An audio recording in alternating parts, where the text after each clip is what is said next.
Hello, everyone. I'm Ebony Bennett. I'm Deputy Director at the Australia Institute, and welcome to our webinar series and to Australia Institute TV. I'd like to start by acknowledging that Canberra is Ngunnawal country and pay my respects to the traditional owners and to elders past and present.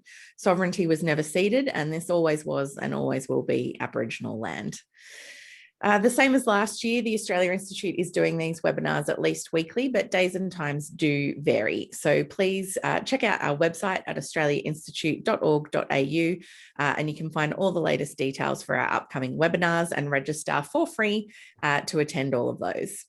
And just a few tips before we begin today to help make sure that things run smoothly. If you hover over the bottom of your Zoom screen, you should be able to see a Q&A function where you can ask questions of our guests today. And you should also be able to upvote questions from other people as well and make comments. Please keep things civil and on topic in the chat, or we'll have to boot you out. We don't like doing it, but we will if we have to. And lastly, a reminder that this discussion is being recorded and it will be posted up on our website and emailed to you after this discussion. So unfortunately, Chris Bowen is having a bit of technical difficulties at the moment. So I'm going to hand over to Richie Merzian, the Director of the Australia Institute's Climate and Energy Program, to kick us off and get things started. And I'm just going to hop offline and make sure that everything is going okay for Chris Bowen's office and hopefully get him with us very shortly. So Richie, I'll hand over to you. I'll duck out and we'll come back as soon as we can, hopefully. Thanks for bearing with us, everyone. Thanks, Ebony, and good morning to everyone who has joined us here on the call, and good afternoon as well if you're joining us from further afield. Today, we have the opportunity to dive deep into the climate and energy space, and it seems like a timely occasion to do so. Next week, President Biden will host his Climate Leaders Summit. And that'll be the first occasion for the United States to take a forward-leaning public position on where it will take its climate targets and its climate policies. That will be an exciting opportunity for the world to hear from the second largest emitter, but also to see how that impacts other major emitters as well. So alongside President Biden, on Earth Day, the 22nd of April, he has invited 39 other world leaders. That includes Prime Minister Scott Morrison. Australia is invited by virtue of the size of its emissions, not by the quality of its climate policies, because it is a top 20 greenhouse gas emitter. And the format for the meeting will follow a format that President Obama started a while ago, the Major Economies Forum, or what we used to call the Major Emitters Forum, where the largest emitters in the world, they represent the majority of global emissions, all meet and discuss key climate diplomatic policies ahead of the big UN climate summit. So President Biden is reviving this format, and that will take place within 100 days of him taking power, as I said, on the 22nd of April. Scott Morrison will be attending, as will many other leaders. In addition to the large emitters, though, we have a number of other world leaders invited, from climate leaders like the Nordic countries to those who are most vulnerable to climate impacts and are pushing for the most ambitious action, like the Marshall Islands. On the agenda will be not just long-term climate targets, and there's obviously a lot of talk around net zero by 2050 as the target of choice for most countries and setting that long-term ambition. But the real focus, the real opportunity will be what we need to do in the short term. John Kerry, who is President Biden's special climate envoy, has basically set the tone. So at a summit 2 weeks ago, he said that we can't be willy-nilly with what we need to do over the next decade. What we do over the next 10 years will shape our ability to hit the long-term target, will shape our ability to keep global warming under 2 degrees and ideally 1.5 degrees. And so that 10-year period, the next 10 years, is what's really most crucial. And that scenario we're going to dive into when we do have Chris Bowen on our on our webinar later. And I might give a quick update on that. So he's just had a bit of trouble with the link coming in, but we've sent a different one, and his office is endeavouring to get him on here. So hopefully he will be here with us very shortly. So I can see we've got about 640 people on the line with us here today. Thank you very much. We appreciate you coming along. Unfortunately, if you're just joining us, we are having some technical difficulties that we're trying to sort out. I might have to jump quickly off again. But Richie, I was just noticing that some of the remarks that Chris will be sharing with us here shortly are in the Sydney Morning Herald today. So people might want to go online and check those out. But he will be with us here shortly. I have been in touch with his office, and he is trying to join us. So yeah, please bear with us. He shouldn't be too long. We've sent him a new invitation, and hopefully he'll be here shortly. But Richie, I missed that last bit. Were you kind of foreshadowing the Biden climate summit coming up? Yeah, that's right. And the real opportunity is basically what we can do in the next 10 years. Now, Australia's climate target is reducing emissions by 26% from a 2005 baseline by 2030. That's a weak target. It's not in line with the Paris Agreement goals, and it's certainly not ambitious along the lines of what developed countries should be doing. And so really the questions that will be asked is whether Australia can increase that, why it's not increasing that. And so ideally, the federal government is doing its homework, but part of that picture is seeing what other opportunities will come to bear in putting pressure on the Australian government. And so I'm aware that the Sydney Morning Herald covered some of Chris Bowen's comments this morning, and hopefully we'll be getting the full suite, which will also go to what we can expect on the international side too. Excellent. So I can see that we've nearly got Chris Bowen with us. I can see that he's logged in here, so it won't be too long now. That might be someone from his office there. We can see you. Thanks very much for joining us. We might just let them keep getting set up. So Richie, there's a huge focus there from the global community because of the Biden summit coming up. And obviously you were talking about that's going to put huge pressure on the Australian government. Do we see any signs of them responding to that pressure? Slowly, like a block of ice melting bit by bit. So what we saw is at the end of last year, the government agreed that it won't be using these dodgy Kyoto credits. And so that's a first step. It was basically going to use these leftover carryover credits from the Kyoto Protocol to avoid reducing any emissions over the next 10 years. So it was something that was legally baseless. It was morally outrageous. And ultimately, the federal government, seeing the writing on the wall, decided not to use it in December. They've also flagged a preference for net zero by 2050 as soon as possible, but a preference for net zero by 2050. That's not locked in. It's not legislation. It's not like what the UK has locked in. And so really we need to be seeing a lot more there. And they haven't flagged any more ambition in the short term. Instead, they've used lines around technology, not taxes, basically cherry picking a few technologies to give funding to. Nothing that would really give you confidence. Yeah. Chris Bowen's office, if you can hear me there, he's on the side. So if you could put the camera right ways there, and we'll join you very shortly. So we'll come back to Chris Bowen very shortly, just getting his office sorted there. I think they've had to do a bit of jury rigging to get on today. So Richie, we're really not seeing much movement from the government so far, but that pressure is only going to intensify. And of course, we're heading to an election very shortly. Yeah, that's exactly right. And we're seeing this pressure come to bear. We already saw this really soft piece in the Sydney Morning Herald as well this morning from Australia's ambassador in Washington, DC, Arthur Sinodinos, saying, this summit could be an opportunity to fix Australia's poor reputation on climate. But unless Australia is willing to do more in the short term and to actually have a target on the table, it's hard to see how it will repair a decade of damaging climate diplomacy.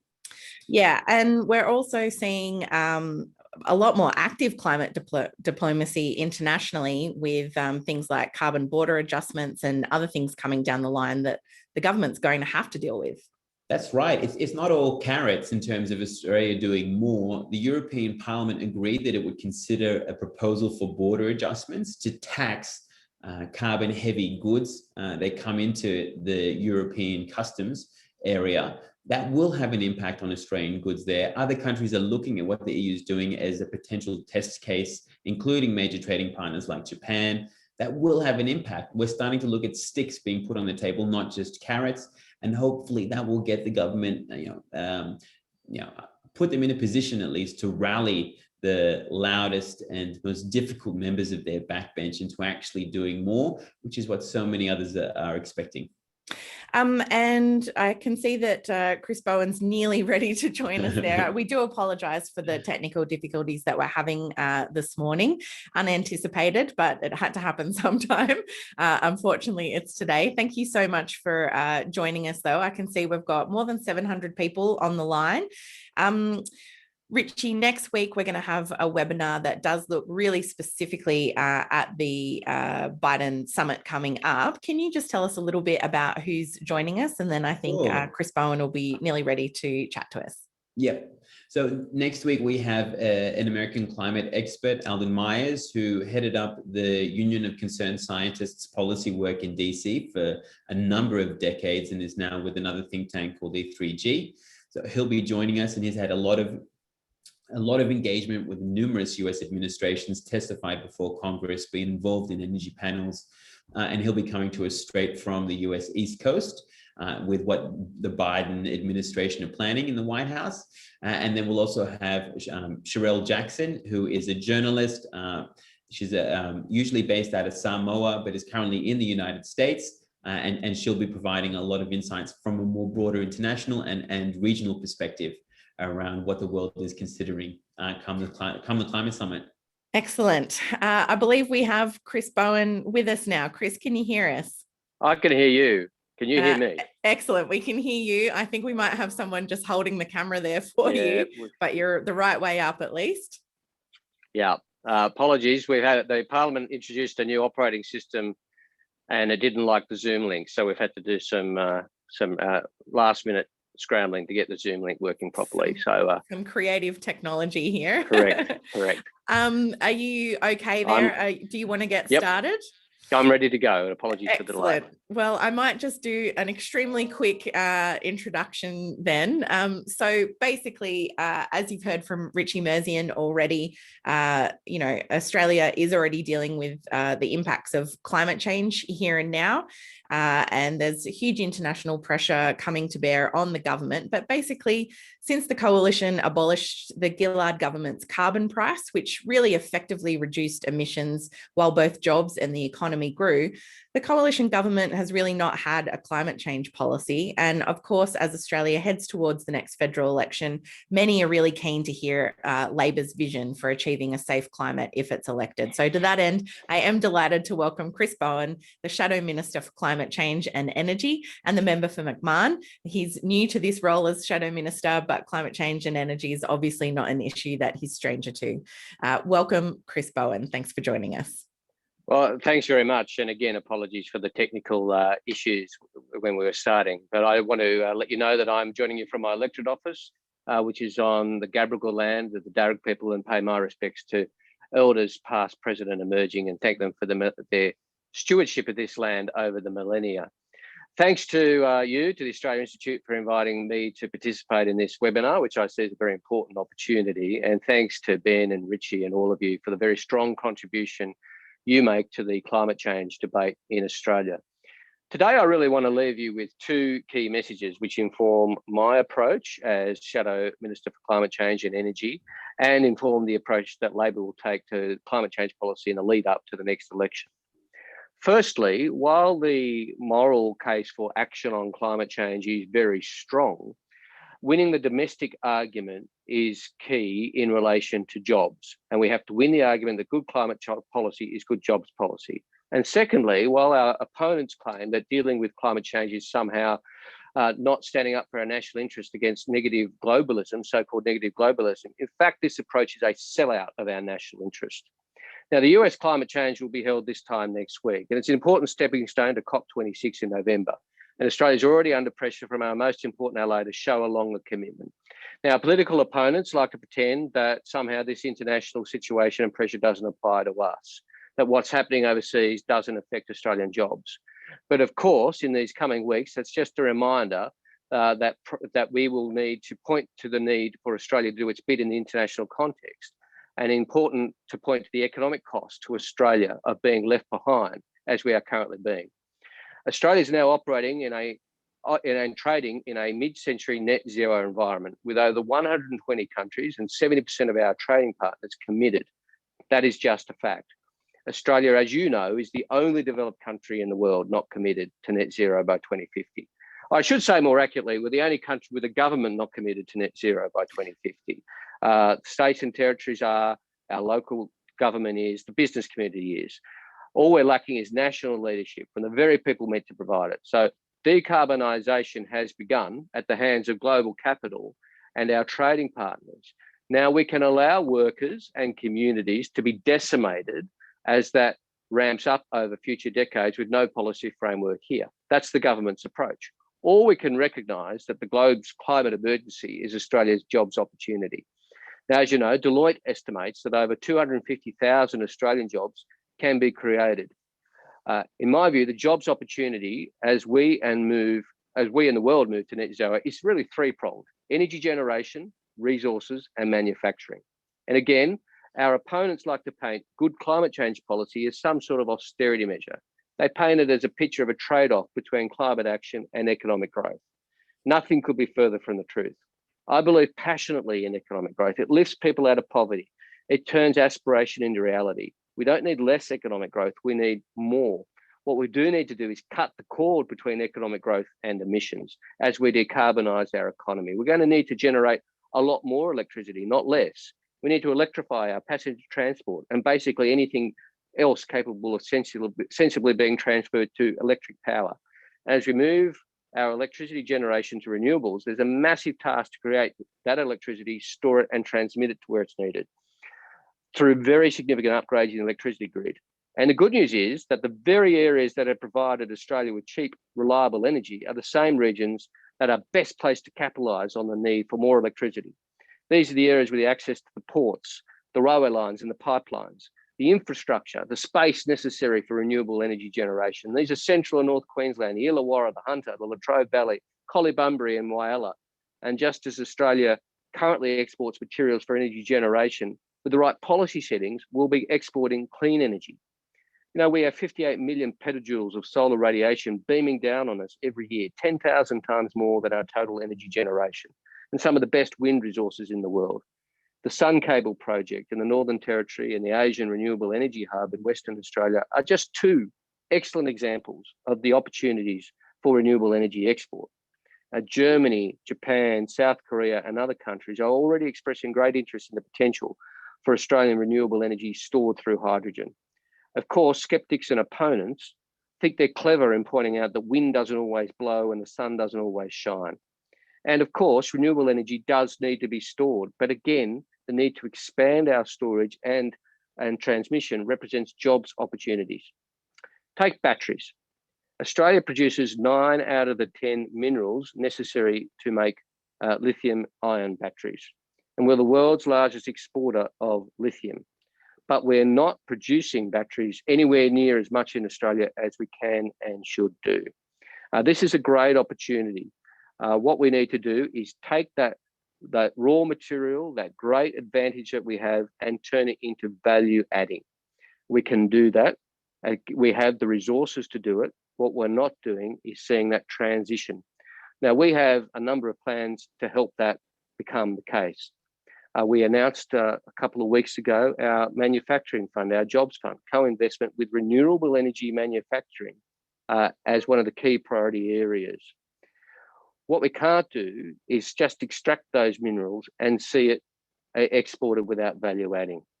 We've also announced our community batteries plan and our electric vehicles plan. All these are plans which reduce emissions and with the right policy settings create jobs, as well as our Rewiring the Nation policy, another vital step as we partner with the private sector to upgrade the grid and get renewable energy where we need it. creating jobs in the process. Rewiring the nation is crucial for our economy to broaden access to affordable renewable energy and households and reduce energy costs for business. And we've just announced a $200 million investment in 400 community batteries that I mentioned just before around the country, as well as providing tax cuts to incentivise electric vehicles and the commitment to develop Australia's first electric vehicle strategy. These are our first commitments, but of course they won't be our last. These are just a fraction of the economic opportunities. And I'll just talk quickly about some of the economic risks as well. The Climate Summit next week will reiterate the global imperatives for action on climate change. Scott Morrison has said he won't be dictated to by other countries. Michael McCormack has said that he's not worried about something that might happen in 30 years' time. Now, to me, that comment sums up the unspeakable negligence of the Morrison government, not thinking about the implications of the policy in 30 years' time. This is abhorrent. Their policy of inaction is consigning Australians to the risks and shoals of the international economy decarbonising with no proactive plan from the government to help communities and families impacted by that decarbonisation. Morrison talks of negative globalism, but it's hard to think of anything more negative than destructive negligence, which is his policy. And climate change is at the top of the diplomatic agenda for many of our key allies in Asia and Europe, as well as in the US and UK. They're not only allies, but large export markets for Australia. Now, I'd like to see climate change much higher on our diplomatic agenda as well, but we won't be able to do so unless we get our domestic policy house in order. There'd be no point in doing this because we come to the diplomatic table with very little credibility indeed. But despite the Deputy Prime Minister not caring about what happens in 30 years' time, the economic cost of inaction is real, both in the short term and the longer term. We know that the European Parliament is developing a carbon border adjustment mechanism to start in the next 2 years, and that'll impact on Australian exports and Australian jobs. That's not to mention the immense risk of unchecked climate change itself on Australia. Deloitte pegs this at nearly 900,000 jobs and a $3.4 trillion hit to the economy over coming decades. So yes, acting on climate change is imperative in the global interest. That's important, and we'll hear a lot about that in coming weeks. But because it's in the global interest does not mean it's not necessarily in our own. We need to defend against that fallacy. Getting the energy policy right and acting on climate change is squarely in our national interest, and pretending it's not will put a handbrake on our economy and cost Australian jobs. Now, part of my job will be ensuring that it's in the interest of our regions as well. More jobs and new industries in the regions that have helped build Australia. We owe it to those regions. We can't do it without them. These economic opportunities I've talked about won't just happen by accident. We need a jobs-focused climate and energy agenda. We need consistent national energy policy framework that lowers emissions and doesn't scare off private investment. We need a Labor government to ensure that workers don't get left behind. And we need a government that can deliver on what it promises. That's interested in the outcomes now and in the future, not glib announcements and spin, which is rarely accompanied by delivery. And that government will be an Albanese Labor government. So thanks again for the opportunity today. I'm really looking forward to taking some questions. And again, apologies for the technical issue as we started. Thanks. We really appreciate you joining us through all the technical difficulties. I know how rough that can be. And we've got about 760 people on the line with us today. But Richie, I'll go to you for the first question and we'll come very shortly to questions from the audience. Thanks, Richie. Thanks, Ebony, and thanks, Chris, for joining us and persevering through all this. It's great having you on here and an opportunity to chat. I guess front of mind for everyone this week following the Four Corners on Monday is this gas-fired recovery plan that the federal government is still championing. This is to basically invest in new gas basins, new gas power stations, to use gas as the main driving force for our economic recovery. But at the same time, we seem to be recovering, and that's without gas. And when we look closely at this plan, which we've done at the Australian Institute in our submission to the gas-fired recovery last month, there's no report, there's no criteria for how funding will be delivered. There seems to be very little under the hood. What do you think we need a gas-fired recovery, and how do you respond to this push by the government? Well, it's a fraud. It's a slogan. It's not a policy. It's simply a fraud. There's not been one job created, and there won't be a job created out of this alleged gas-fired recovery. Now, my view about gas is this, and not everybody necessarily will agree with this.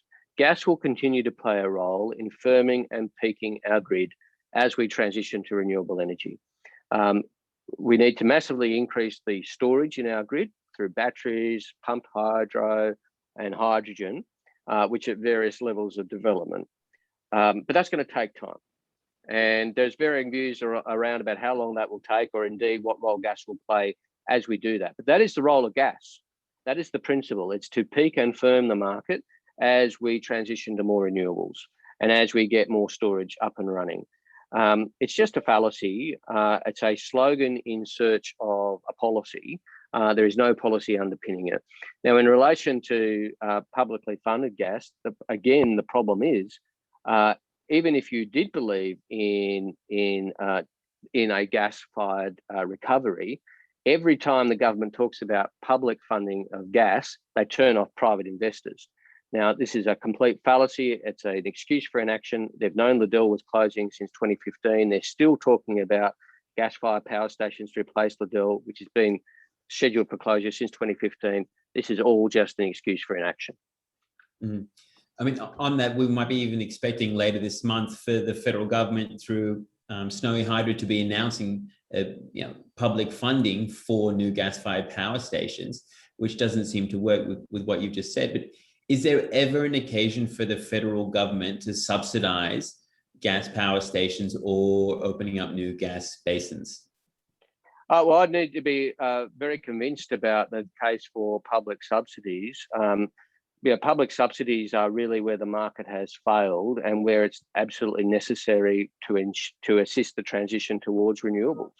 And again, as I said, if the government really believed in investing in gas, they'd get out of the way and let the private sector get on with it. But you can imagine if you're on the board of an energy company, and every time you think about investing in gas and the government says, we might invest in gas too, that's just a chill to investment. So on multiple levels, their policy makes no sense.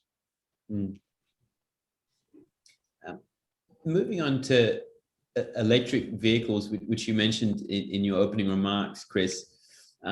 When it comes to transport, it's the one sector that has just increased the most of any in the last 3 decades since we signed up to the UN Convention on Climate. The majority of that is light vehicles, and yet we're probably the back of the pack in the OECD when it comes to zero emissions uptake in Australia. Labor just announced initial policies to assist in lowering that sticker price. We know lowering the sticker price of EVs is the #1 way to get them in the hands of everyday Australians. What more can we expect to help bring about this transition?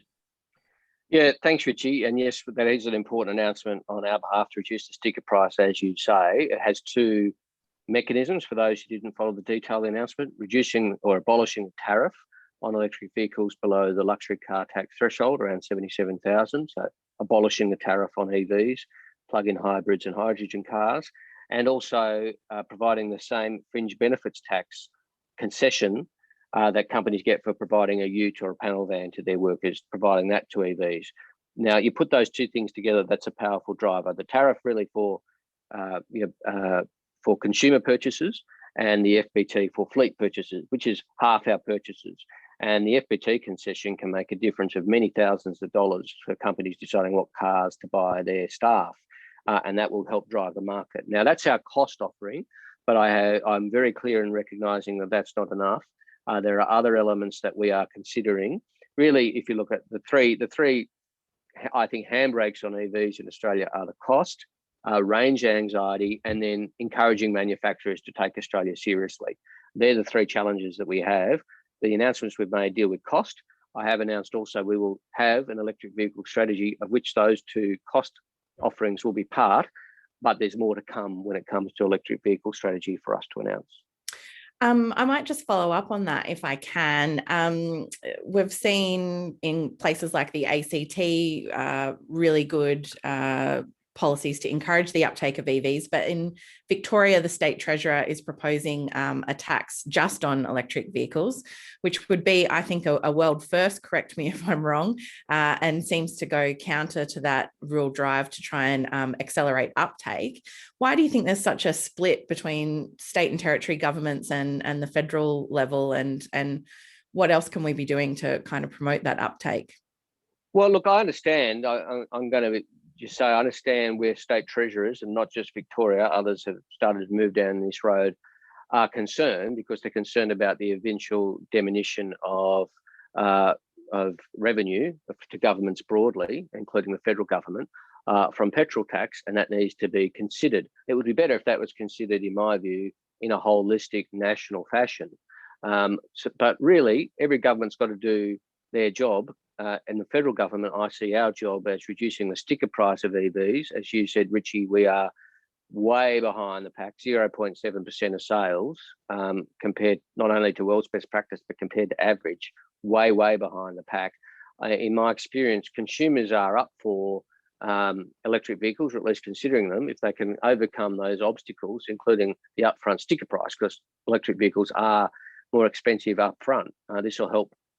This will help with that. Of course, as we know, the cost of electric vehicles will come down over time and eventually reach parity with internal combustion engines, just as the cost of solar panels has fallen 90%. I think we can expect reductions in the cost of electric vehicles costs, but we need to help that process. We need to get the critical mass, because once there's a critical mass of electric vehicles in Australia, then the range anxiety sort of the market responds to that as well, and people just see electric vehicles around them all the time, and they become a lot more acceptable. We've probably got time for just 2 more questions. So Richie, I'll go to you, and then I've got one question before we get to questions from the audience. Sure. You, well, definitely keen to jump into the international side of things, Chris. As you mentioned, next week is a big deal. You have, the US, which really does carry a lot of moral as well as economic weight when it takes a big position, and its big position on climate is reversing a trend that it had, and will hopefully have an impact on reversing trends elsewhere as well. The focus from the Special Envoy, John Kerry, has been on the next 10 years, saying, we can't be willy-nilly with what we do in the next 10, because that will ultimately set the pathway for the next 30. And if you look at where the science is going, the urgency just increases every year, especially with the reports around where we are at with 1.5 degrees of global warming recently. And so if the US is going to be pushing forward with, say, anything, close to 50% emissions reductions, halving its emission reductions by 2030, Australia's current target is 26%. It should be doing more. That would be the fair thing to do. That's aligned with what all the research we've done, others have done. What pressure can we expect from a Labor government for the Australian government to be doing more in the short term? Well, I do think whatever we see from President Biden next week will be important in the international debate, including the Australian domestic political debate, and I'll be participating in that. And I'll be pointing out, that Australia is missing out, as I said in my opening remarks, not only on our international obligations, but on the opportunities, the economic opportunities that go with that. Now, in terms of the pressure Labor will apply and the approach that we will take, as you know, we're committed to net zero by 2050. That shouldn't be remarkable. It should be the basis, but the basic starting point. But alas, it is a point of significant difference between us and the government, that we are committed and they are not. But I'd say this, I agree with you. You can't just have net zero by 2050 without a strong roadmap to get there. And you can't start that in 2048. It's got to start now. And indeed, we have had a lost decade in the Australian context of action on climate change since 2013 in particular. And also around the world, it's been stop-start, particularly with the last 4 years of the Trump administration. So the best time to start with action on climate change was 30 years ago. The second best time is today. And, we will need a strong roadmap to 2050. And what I'll be outlining is that roadmap to get there, including updates at various points about what we expect for emissions, but importantly, too, the policy levers to get there. I mean, I could announce, wonderful targets for 2030, but unless we've outlined policies underneath it to get there, it's going to be pretty meaningless. So we need to be doing the roadmap, the strong roadmap, and I am committed to providing that to the Australian people before the next election, as well as the policy levers which underpin that roadmap. And I do think that'll put pressure on the government, to your question. Thank you. Well, I'll just got one more question and then we'll go to questions from the audience, but I kind of wanted to stay in the international kind of context, but look at Australia's domestic exports of fossil fuels. We're one of the top 3 exporters in the world. However, the majority of our gas and coal go to countries like Japan and South Korea that do have net zero targets. Meaning eventually, obviously, that demand will decline. We've got the Australian Institute released research a couple of weeks ago showing that in New South Wales, there's something like 23 proposals for new coal mines. And we've seen some strong support for a moratorium on new approvals of coal mines in the Hunter. But I guess my question for you is, how can Australia seriously transition its economy and transition the communities that engage in that type of industry if we're still growing the problem? Well, I mean, let's just tackle coal exports head on. Now, you're right, and I've been very clear about the fact 70% of our trading partners, including big recipients of our thermal coal, are committed to net zero.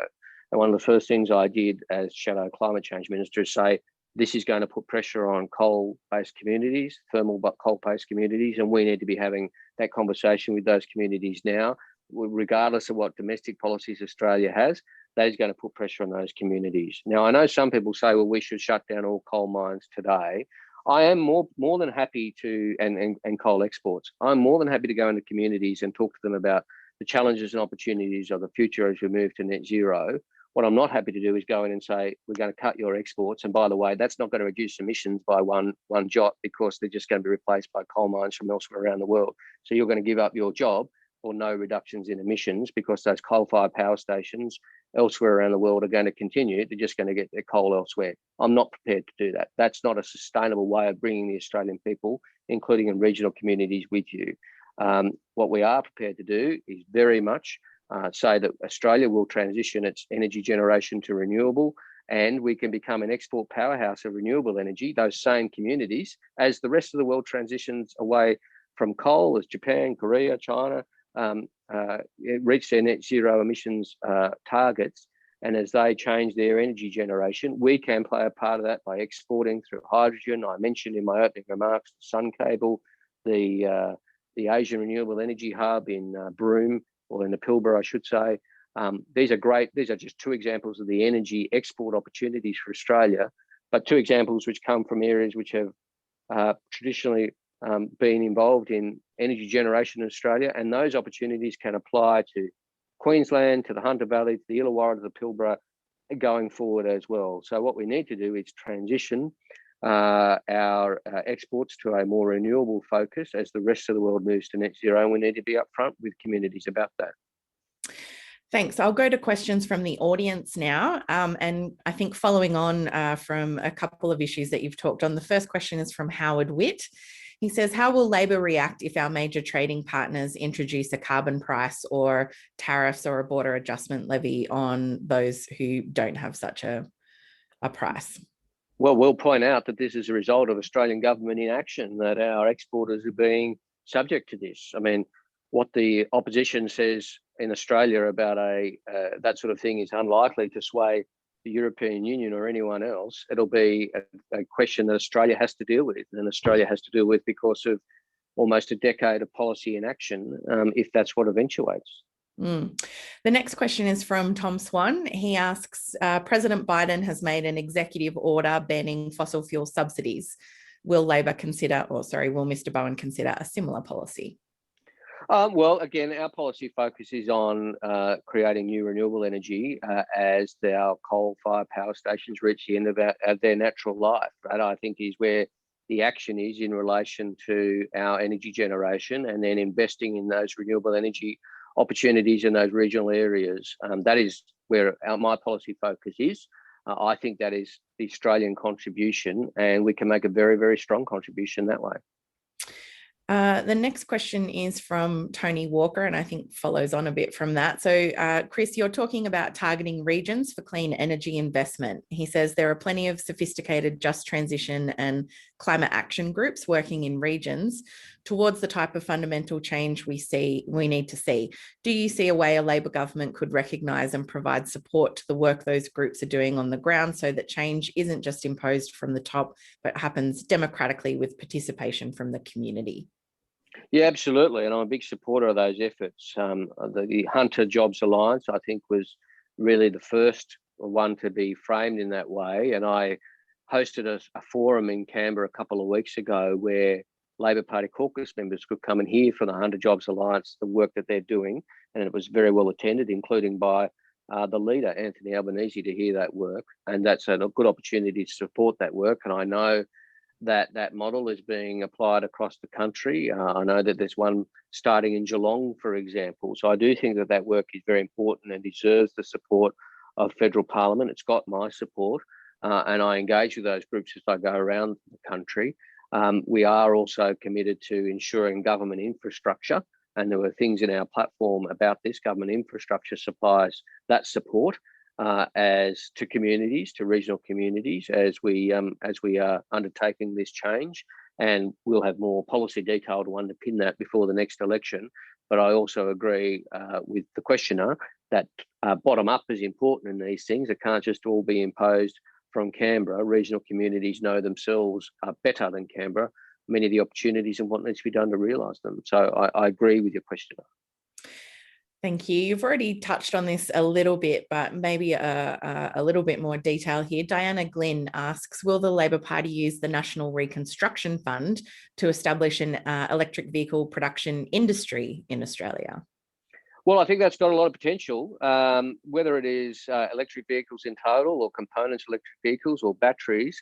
It has potential, and the idea of the fund is to co-invest with the private sector. So we need private sector proposals to say we think this can work, but we need some government assistance, and that is exactly what that fund is targeted for. And renewable manufacturing, whether it be those things or the infrastructure that goes with wind generation, wind energy generation, turbines, or other things.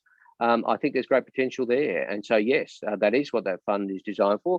We've also identified some other key strategic areas around health technology, etc. But renewable energy manufacturing is right up there. And to make this work, to be able to say to regional communities, there's opportunity in manufacturing, can't just be rhetoric. There's got to be substance to underpin that. And the Jobs Fund, the manufacturing fund that we've announced, is part of that substance. Yes.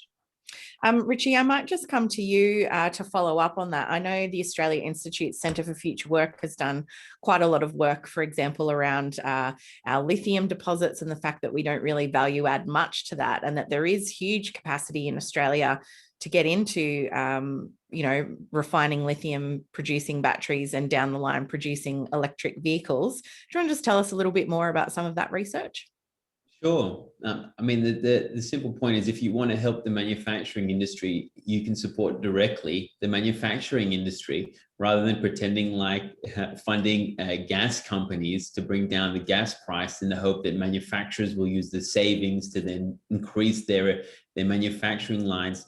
It doesn't stack up, especially when our research shows that the majority of manufacturers do not consider gas to be a major component of their cost stack. So our research shows that if you can actually invest directly in the industries that are going to be part of the clean energy revolution, then you can get a much bigger bang for your buck, both in terms of job creation and in terms of economic benefit. A number of state governments are already moving into this. The WA government has a whole Lithium Valley strategy about how to vertically integrate its lithium mining with manufacturing.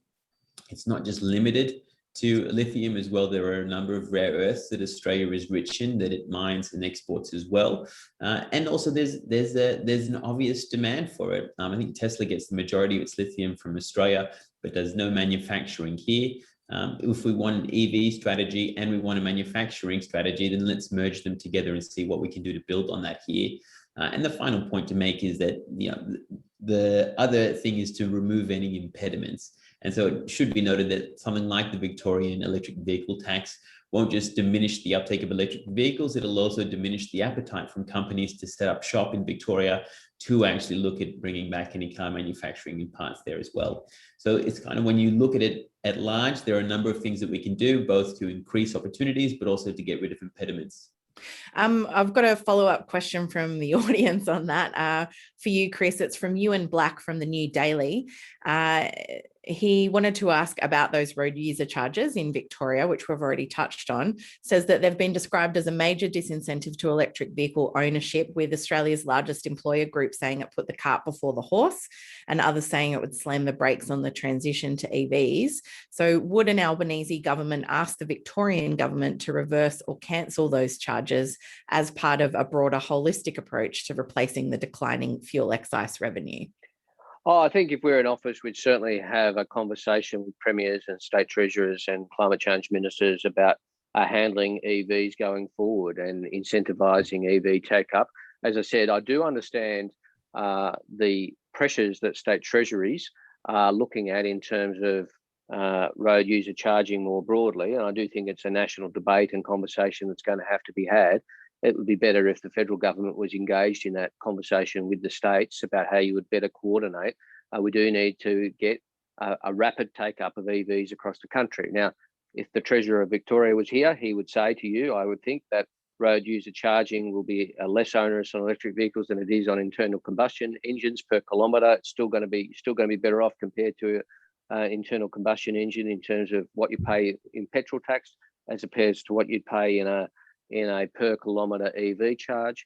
But my job as the climate change shadow is to get federal policy incentivising electric vehicle take-up. We've already started that, and there's a lot more to do. The next question is from Graham McClay, and this might be a quick one. He says, where does Labor stand on Zali Stegel's climate bill? Well, Zali Stegel's climate bill is fine. It's a bill which is a good step forward, but it will never come to a vote in Parliament. The way the Parliament works is the government decides what we vote on. And so I've met with Zali. I've discussed it with her. It's not exactly as I would have written it. It's not doesn't reflect Labor policy in every element, but it's certainly a lot of commonality there, a lot of common ground between our two approaches, and there'll be more common ground perhaps as I announce more policy. But I sometimes get asked, why doesn't Labor vote for Zali Stegel's bill? And I say, well, because we never get the opportunity. It won't come on for a vote before the next election. The Labor Party, if we form the next government, will have legislation. We'll legislate a net zero by 2050 target, for example. There'll be legislation underpinning not only what I've announced already, but underpinning everything else that we will announce that needs legislation to be done. So there'll be plenty of legislation under a Labor government. Unfortunately, Zali's bill will just never come on for discussion on the House of Representatives floor. Zali knows that. That's not a criticism of Zali at all. It's simply a statement of fact that the government won't allow it to come on for a vote. Ebony, I might jump in on Zali's bill just with a quick follow-up.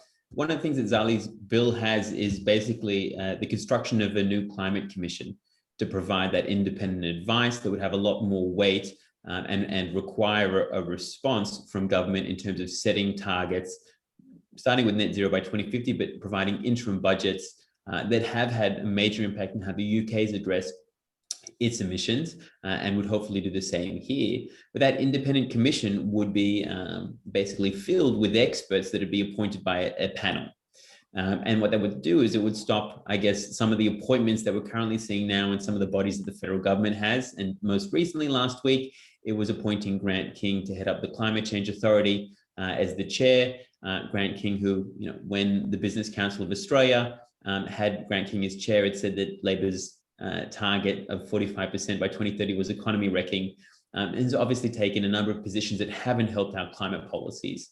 Is there some merit, though, to at least looking at the idea of an independent commission to actually provide that kind of advice around targets? Yeah, look, clearly, the government's attempted to abolish the Climate Change Authority on multiple occasions entirely, as you know, and having failed to do that, they decided to emasculate it instead. It has 9 staff. I'm not sure how many staff are at the Australia Institute, but you do a great job. You imagine what the Climate Authority could do with more than 9 staff, actually a seriously resourced authority giving that independent advice to government. So again, I'll have more to say about the architecture of government, but the principle that the authority should be properly resourced and truly independent is one that I strongly agree with. I've probably only got time for 1 or 2 more questions. The next one is from Terry Sweetser. He says, Chris, do you see current government climate policy as an opportunity for China to exercise more influence in the Pacific? And will Australia become a pariah in Oceania as a result of current Morrison government policy? Well, I do think our lack of action on climate is a problem for us in the Pacific. And the Pacific nations, Pacific islands, understand the ramifications of climate change probably better than anybody else in the world, because they are looking at it every single day. And I think back to Peter Dutton's offensive comments about the Pacific Islands and the water lapping on their doorsteps, and the lack of empathy that showed for our brothers and sisters in the Pacific. So does it impact on our soft power in the Pacific, our lack of domestic seriousness when it comes to climate change policy? Absolutely it does. Does that have geopolitical ramifications for our soft power in the Pacific? Yes. The next question that I've got here is from Anne, who talks about decades ago, France managing a transition from many coal mines to nuclear. And while nuclear is not on the cards in Australia, she asks, surely Australia can manage a transition to renewables more inclusively. I just wondered if you could talk a little bit more, perhaps about some of the state government initiatives about renewables and how Labor will back more clean energy coming in as soon as possible. Yeah, well, I think Anne's pretty right there. Yes, we can do that transition more inclusively, but really my point is that it can't just be a footnote. Sort of saying we're going to have climate change policy, and by the way, we'll get to regional jobs and we'll look after you at some point in the future, we'll retrain you, doesn't cut it. Jobs and jobs growth in regional Australia has to be at the heart of renewable energy policy and climate change policy, and it can be, it must be, it has to be. So it's really what I'm talking about is an economic policy, a jobs creation policy, which deals with climate change, and reassuring people that they are at the centre of it. And as your question before indicated, there's some bottom-up initiatives that can help there. In terms of the state governments, I point to a couple of things. I point to Victoria's investment in the Latrobe Valley. Remember when Hazelwood closed and there was, shock and horror, and it was going to be terrible for energy generation and for that regional economy? Well, the Andrews Labor government stepped up, and unemployment in the Latrobe Valley today is lower than it was when Hazelwood was operating. So proper investments, properly targeted regional approaches can and do work. And then you've got governments state governments engaging in renewable energy zones focused on regional Australia. And to be fair, not just Labor governments, the Liberal government in New South Wales has a strong policy in that regard. Renewable energy zones focused on regional Australia or regional New South Wales, which again are making a difference and really making sure that people are clear about their role in a renewable energy future. So there are real policy levers that can and must be pulled. And at the moment, the states are doing all the heavy lifting. There's absolutely no federal involvement in the discussion about the future of regions in a renewable economy.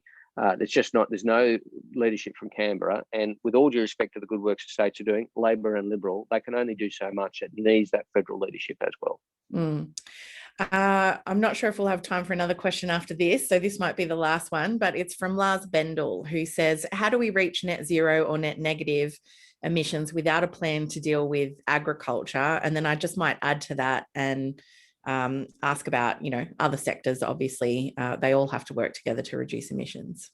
Well, the answer to Lars is you don't get to net zero without a plan for agriculture. So it was a bit of a false debate a few months ago, or a couple of, bit more than a month ago, about whether net zero would apply to agriculture. Well, net zero must be an economy-wide ambition. It must be an economy-wide target. Otherwise, it's meaningless. But perhaps more importantly, agriculture has to be included in the policy levers to get there.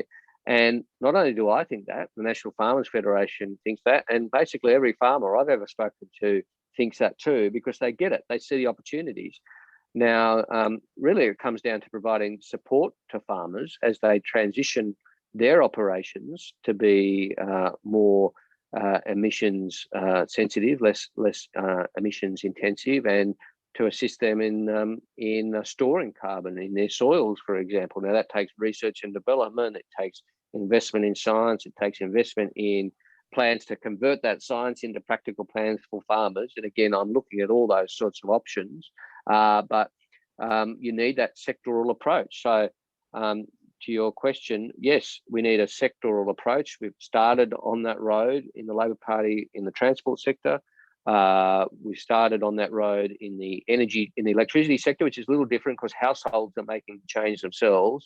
As you know, we are the world's leader on rooftop solar, but that takes management, including managing the grid, and hence our community batteries proposal to help manage that. Then you've got industry, agriculture, which are important parts of those sectors as well, and they need to be part of it, and you need appropriate policies for them as well. And just quickly, I've got two questions that I think are related, and if you could answer these briefly, Chris. One is from Michael McKeever, who says, do you see any difference in the coming election in comparison to how climate was addressed in previous elections? And also one about Labor's policy. Is it in alignment with Matt Keane's recent announcements in New South Wales? And do you have hope for some bipartisanship on climate policy in that respect? Yeah, both good questions. So to Michael, I think you'll see a much stronger emphasis from the Labor Party on the economic opportunities of climate change. I refuse to accept this false trade-off that the Conservatives peddle at every election, that somehow ambitious action on climate change comes at a cost to the economy. Now, we don't win that argument during an election campaign. We've got to win that argument now and every day between the election, including the election campaign. But we've got to win the argument that this is a massive opportunity for Australia. The risks of not acting economically are extraordinary. The opportunities of acting are very, very strong. And let's win this argument. Remember that ridiculous argument that Scott Morrison put last time about the cost of action on climate change, when he's presiding over massive missed opportunities for regional economies. So really, I think that is the big change in terms of the approach that we take. It's core economic policy that I intend to prosecute in election campaign. Strong action on climate change. In relation to Matt Keane, yes, the policy of the New South Wales government is a good one. It was supported in a bipartisan fashion at the state level, and I have absolutely no qualms in saying I support good climate change policy at the state level, regardless of what side proposes it. I see it around the country, including in New South Wales. Well, we might have to wrap it up there. Thank you so much for joining us today, Chris Bowen, and thanks for persevering through all those technological issues. We got there in the end. I know it's a little bit bumpy to start with, but we got there, and that's the main thing. It was a good conversation. So thanks for persevering with us as well. No worries. Thanks. And thanks to your team for getting us through all of that. Thanks to Richie Merzian. And thank you all of you for joining us today. We had more than 750 people on the line at one point there, maybe a few more. And we had lots of great questions. As always, I'm sorry I couldn't get to them all. But please don't forget to join us in the next few weeks for some other great webinars we have coming up. As Richie mentioned earlier in this webinar, next week we'll be talking to two experts from America in anticipation of that Biden Climate Summit. Talking about whether or not it will be America first when it comes to climate action. So that's next week, Wednesday, April the 21st at 11 a.m.